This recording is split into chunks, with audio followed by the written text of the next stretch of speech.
young to remember Khadija in Mecca. She came of age in Medina, so she didn't remember Khadija in Mecca. And Aisha says, I was never jealous of any wife as much as I was of Khadija, even though I had never met her. Because I knew how much the Prophet ﷺ loved her. I want you to think about the impact that Khadija had, such that the love that remained in his heart even after she left made Aisha jealous of her. Think about that. At every stage and every time that he could, that love was manifested.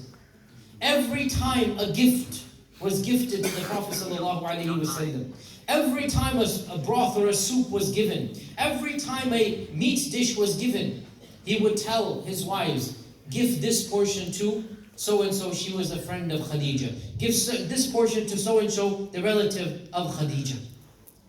And Aisha radiallahu anha once became so jealous, she said to the Prophet ﷺ, isn't there any woman in the world besides Khadija? Every time a gift comes, you gift it to the relatives of Khadija. And in fact, once she became so irritated that, and this is human nature, that she said certain things that she should not have said. And she herself narrates this story.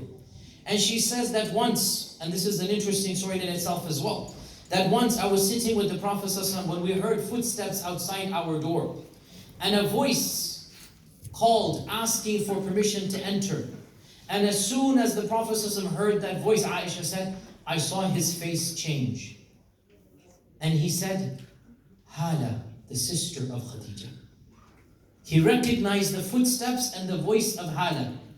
And obviously, with Hala, his sister-in-law, all the memories of Khadija are coming back.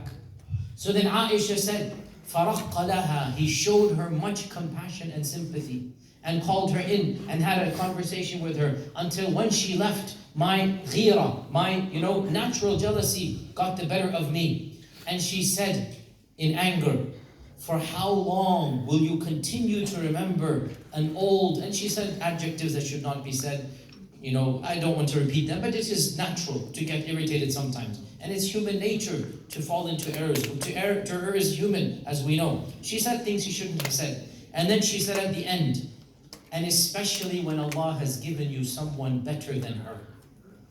Then Aisha herself says, when I said that, I saw the face of the Prophet ﷺ change in anger. And I had never seen him angry, except when he was angry for the sake of Allah.